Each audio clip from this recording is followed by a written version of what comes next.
Indonesia dan Bangladesh sepakat meningkatkan kerjasama di bidang energi, pertahanan, dan keamanan. Hal ini dibahas dalam pertemuan Menlu Retno Marsudi dengan Menlu Bangladesh Abdul Momen di Jakarta pada hari Senin.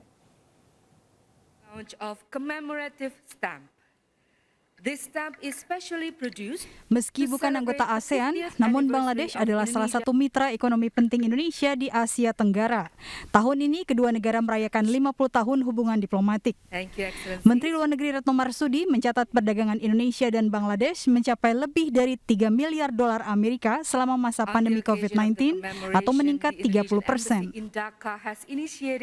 We also agreed to expand our cooperation in strategic industries, transportation sector, and halal industries.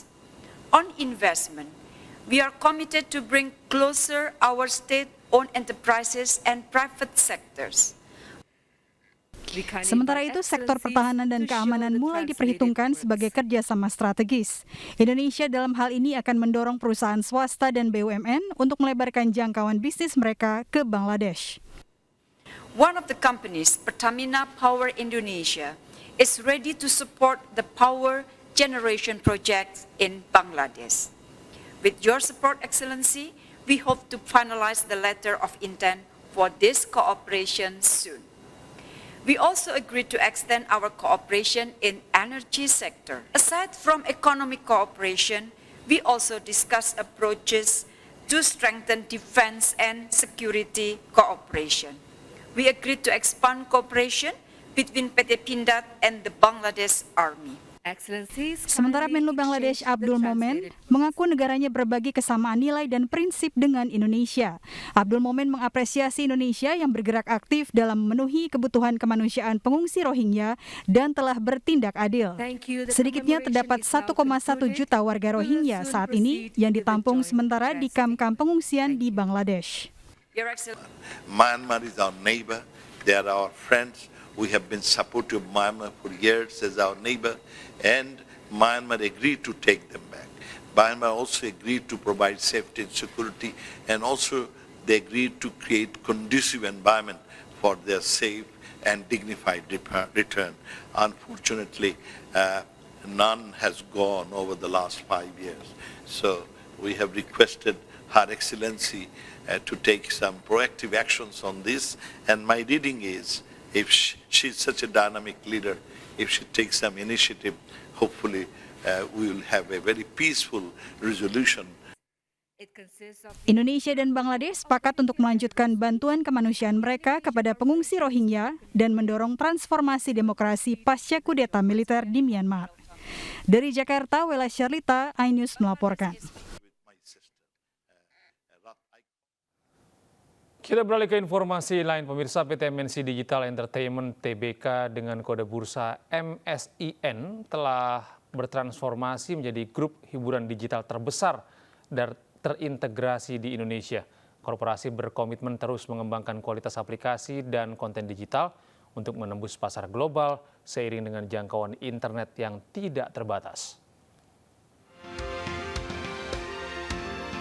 Beragam aplikasi digital di bawah payung PT MNC Digital Entertainment Tbk seperti RCTI Plus, Vision Plus, dan 7 portal berita berhasil menciptakan ragam konten hiburan yang mendongkrak pendapatan korporasi. Dalam rapat umum pemegang saham tahunan yang kemudian dilanjutkan dengan rapat umum pemegang saham luar biasa dan public expose, pendapatan korporasi pada kuartal pertama tahun 2022 telah melampaui lebih dari 50% dari pendapatan tahun lalu. Ini disebabkan oleh kinerja konten yang terus memuncaki program terbaik dan integrasi berbagai platform digital di bawah naungan MNC Media. Tahun ini akan meningkat karena konten digitalnya kan itu dari televisi, kemudian dari Vision Plus, kemudian dari RCTI Plus, ya, yang jumlahnya akan makin besar yang diproduksi juga. Bukannya itu juga nanti akan produksi klip-klip pendek, ya, jadi bukannya long form tapi short form juga. Jadi intinya digital kontennya akan makin banyak. Kemudian bukannya itu akan memproduksi artikel khusus untuk portal, itu juga akan makin besar karena jumlah platformnya kan bertambah, ada Badiku juga. Jadi drama akan tetap menjadi pilihan pertama kita untuk konten karena pendapatannya juga paling besar sebenarnya kalau drama. Yang kedua mungkin kita akan serius juga di original production. Rapat umum pemegang saham tahunan juga menyetujui pengangkatan Kanti Mirdiati Imansyah dan Dini Arianti Putri sebagai Dewan Komisaris Perseroan serta Tantan Sumartana sebagai Direktur. Struktur korporasi yang semakin kuat membuat MSIN optimis dalam memproduksi dan mendistribusikan konten digital serta operasi gaming berskala global. Tim Liputan iNews melaporkan.